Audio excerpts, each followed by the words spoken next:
सबसे पहले बात फ्रांस की, जिस दौरे पर दुनिया और अमेरिका की नजरें लगी हुई हैं। कहने के लिए बहुत कुछ है, लेकिन उसके दौरे से पहले ही फ्रांस के राष्ट्रपति मैक्रो पीएम मोदी की तारीफ करते हुए दुनिया को संदेश दे चुके हैं कि भारत के अंदर ही ग्लोबल लीडर बनने की शक्ति है। मैक्रो ने कहा कि मुझे विश्वास है कि मेरे मित्र पीएम मोदी शांतिपूर्ण तरीके से दुनिया के निर्माण में हमें एक साथ लेकर आएंगे। नरेंद्र मोदी के विजनरी नेतृत्व में भारत की विदेश नीति और रक्षा नीति में पिछले 9 वर्षों में बड़े सकारात्मक परिवर्तन हुए हैं। भारत की विदेश नीति और रक्षा नीति प्रोएक्टिव हुई है। जिम्मेदारी के साथ भारत अपनी वैश्विक भूमिकाओं को भी निभा रहा है। साथ ही साथ अपने राष्ट्रीय हितों को भारत सर्वोपरि रखते हुए अपने हितों को भी लगातार सुरक्षित और संरक्षित कर रहा है। और भारत के जो एडवर्सरीज हैं वो आज के नए भारत से दबाव में रहते हैं, चाहे वो पाकिस्तान का जो आतंक परस्त व्यवहार हो, चाहे वो चाइना की विस्तारवादी प्रवृत्तियां हो, सभी के ऊपर भारत लगाम लगाने में सफल हुआ है। पेरिस में फ्रांस और भारत के बीच जो होगा उसका पूरा खाका तैयार हो चुका है। पीएम मोदी ने जो ग्लोबल स्क्रिप्ट तैयार की है उसमें सबसे अहम पॉइंट ब्रिक्स है और इसमें फ्रांस का जुड़ना सबसे बड़ा ट्रेनिंग प्लांट होगा, जिस पर फ्रांस दौरे पर मोदी और मैक्रो के बीच बात हो सकती है। फ्रांस खुद ब्रिक्स में शामिल होना चाहता है, जिसमें भारत उसकी मदद कर सकता है, लेकिन ब्रिक्स में भारत की भूमिका सबसे अहम है। यूं तो ब्रिक्स का सदस्य बनने के लिए अमेरिका विरोधी देशों में होड़ मची हुई है। ईरान और सऊदी अरब ब्रिक्स का सदस्य बनना चाहते हैं, लेकिन सवाल यह है कि फ्रांस आखिर इसमें शामिल क्यों होना चाहता है। अमेरिका से बेहतर रिश्ते होने के बावजूद ब्रिक्स की गाड़ी में फ्रांस क्यों सवार होना चाहता है, तो चलिए ये हम आपको बताते हैं। दरअसल ब्रिक्स 5 देशों का संगठन है, जिसमें भारत, रूस, चीन, ब्राजील और दक्षिण अफ्रीका शामिल है। अगर फ्रांस ब्रिक्स देशों में शामिल हो गया तो उसे व्यापार का नया बाजार मिल जाएगा। अर्थव्यवस्था के संकट से जूझ रहे फ्रांस की आर्थिक सेहत और सुधर जाएगी। ब्रिक्स दुनिया की 5 सबसे तेजी से उभरती अर्थव्यवस्थाओं का एक समूह है। इसका सीधा फायदा फ्रांस को होगा। पीएम मोदी जब फ्रांस में होंगे तो नया इतिहास बनेगा। पहली बार साउथ एशियाई देश के राष्ट्र प्रमुख फ्रांस के बेस्टिल दिवस समारोह में शामिल हो रहे हैं। पीएम मोदी 13 और 14 जुलाई को फ्रांस की यात्रा पर जा रहे हैं। 14 जुलाई को फ्रांस का बेस्टिल दिवस समारोह है। इसमें PM Modi guest of honour के तौर पर शामिल होंगे। पीएम मोदी को परेड में शामिल होने के लिए विशेष तौर पर फ्रांसीसी राष्ट्रपति मैक्रो ने आमंत्रित किया है। फ्रांस और भारत के रिश्तों की मजबूती का अंदाजा इस बात से लगाया जा सकता है कि फ्रांस अपने राष्ट्रीय दिवस समारोह यानी बेस्टिल डे परेड में अमूमन विदेशी गणमान्य व्यक्तियों को आमंत्रित नहीं करता।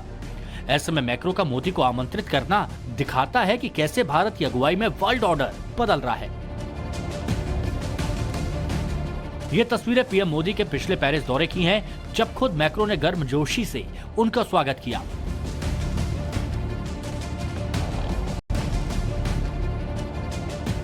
फ्रांस से हटकर अब नजर जापान के हिरोशिमा में हुए G7 सम्मेलन की इन तस्वीरों पर भी डालिए। कैसे पीएम मोदी के इंतजार में मैक्रो खड़े हैं। जैसे ही मोदी आए, मैक्रो उनके साथ फोटोशूट के लिए गए। भारत और फ्रांस 25 सालों से रणनीतिक साझेदार हैं। पीएम मोदी की पेरिस यात्रा से इस साझेदारी को और मजबूती मिलेगी। पीएम मोदी भी फ्रांस यात्रा को लेकर बेहद उत्सुक हैं। फ्रांस के राष्ट्रपति के राजनयिक सलाहकार इमैनुअल बोन से 6 जुलाई को दिल्ली में पीएम मोदी ने मुलाकात की। इसके बाद पीएम ने राष्ट्रपति इमैनुअल मैक्रो से बातचीत को लेकर बेहद उत्सुकता जताई थी। पीएम मोदी के फ्रांस दौरे से चीन की तो सांसें रुकी हुई हैं। इसकी वजह है दोनों देशों के बीच होने वाले कई अंतरिक्ष और अहम रक्षा समझौते। दोनों देशों के बीच टेक्नोलॉजी ट्रांसफर पर भी चर्चा हो सकती है, जिसमें सबसे अहम है रफाल एम।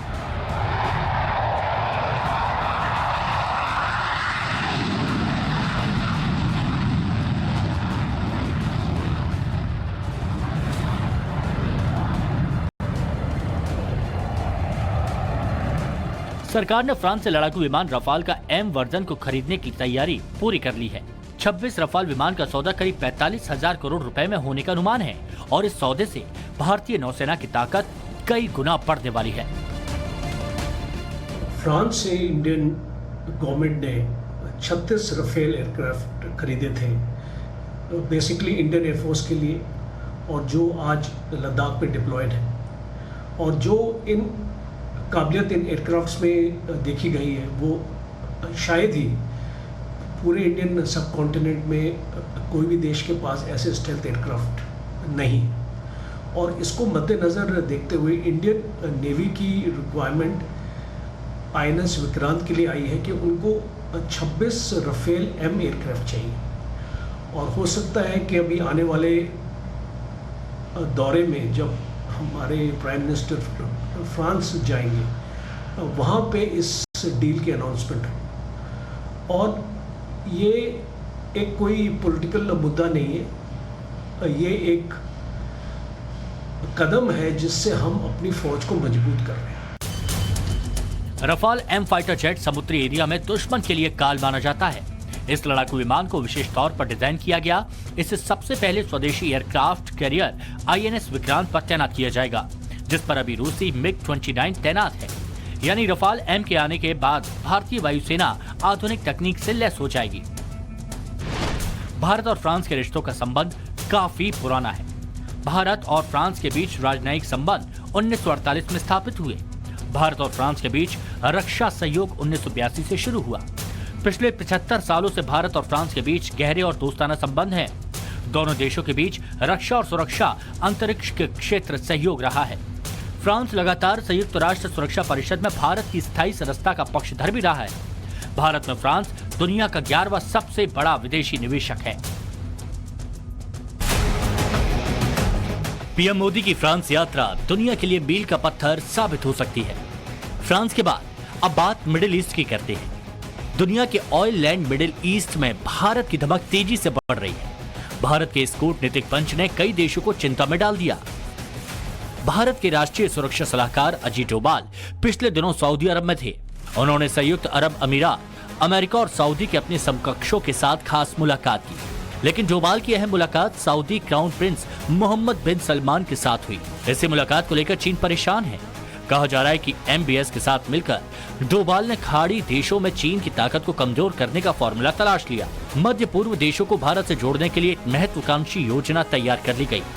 पिछले कुछ सालों से संयुक्त अरब अमीरात और सऊदी अरब तेजी से भारत के साथ संबंधों का विस्तार करने के तरीके तलाश रहे हैं। अमेरिका की प्रमुख मैगजीन फॉरेन पॉलिसी ने अपने लेटेस्ट आर्टिकल में मिडिल ईस्ट में भारत की बढ़ती ताकत का जिक्र किया। इन 9 साल में पीएम मोदी ने UAE का 4 बार दौरा किया है। 2015, 2018, 2019, 2022 में मोदी UAE गए थे। UAE के अलावा पीएम मोदी ने सऊदी अरब, बहरीन, ओमान, जॉर्डन, फिलिस्तीन और कतर का दौरा किया। मोदी जब खाड़ी देशों के दौरे पर गए तो इसकी तस्वीरें पूरी दुनिया ने देखी। जहां मोदी का भव्य स्वागत हुआ, मोदी को खाड़ी देशों ने अपने देश के सर्वोच्च सम्मान से सम्मानित किया। मोदी को अप्रैल 2016 में सऊदी अरब के सर्वोच्च नागरिक सम्मान किंग अब्दुल अजीज सैश से सम्मानित किया गया। 2019 में मोदी जब UAE गए थे तब उन्हें UAE के सर्वोच्च नागरिक सम्मान ऑर्डर ऑफ जायद से सम्मानित किया गया। 2019 में ही पीएम बहरीन दौरे पर गए थे। वहां भी पीएम मोदी को the king Hamad order of the renaissance award से सम्मानित किया गया। एक समय था जब हिंदुस्तान में एक बात बार बार बोली जाती है कि इस्लामिक देश तेल बंद कर देंगे तो पूरा इंडिया ठप हो जाएगा। लेकिन अब तस्वीर बदल चुकी है। भारत की इस्लामिक तेल निर्यातकों देश के संगठन OPEC से आयात में हिस्सेदारी घटी है। पहले भारत OPEC से 90% तेल खरीदता था, जो अब 39% पर आ गया है। पिछले 9 साल में इंडिया की वर्ल्ड पोजीशन और तेल का खेल बहुत बदल गया। अब इंडिया को इस्लामिक देशों के तेल की जरूरत नहीं, बल्कि इस्लामिक देशों को देसी अनाज, चावल की जरूरत है। इंडिया है, इसलिए कई इस्लामिक देशों का पेट भरता है।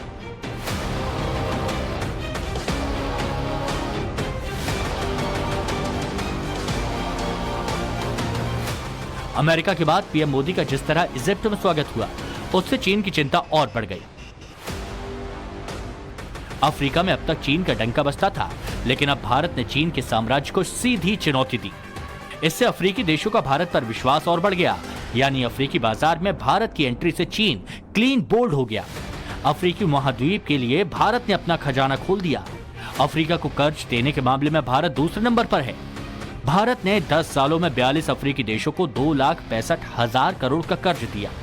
ये दुनिया के मिले कुल कर्ज का करीब 38% है। यानी कूटनीति के आर्थिक मोर्चे पर भारत ने बड़ा शॉट लगाया। इस कर्ज का इस्तेमाल 1 लाख करोड़ रुपए के 195 प्रोजेक्ट्स पर हो रहा है। साफ है कि अफ्रीका के आर्थिक निर्माण में भारत की बड़ी भूमिका है। भारत की मदद से अफ्रीकी देशों में स्वास्थ्य और कृषि सेक्टर में तेजी से विकास हो रहा है। पिछले 9 साल में भारत ने अफ्रीकी देशों में 18 नए वाणिज्य दूतावास खोले हैं। कुल मिलाकर मिडिल ईस्ट से लेकर अफ्रीका तक भारत का डंका बज रहा है। आज दुनिया भारत की ओर टकटकी लगाकर देख रही है। मोदी ने इंडिया को दुनिया का सेंटर पॉइंट बना दिया। अब दुनिया में संकट हो या फिर किसी देश का ग्लोबल परिप्रेक्ष्य में बड़ा फैसला लेना हो तो इंडिया ही याद आता है। यानी साफ है कि मोदी के इस कूटनीतिक प्लान से वर्ल्ड ऑर्डर बदलने वाला है। Bureau report, times now of Bharat.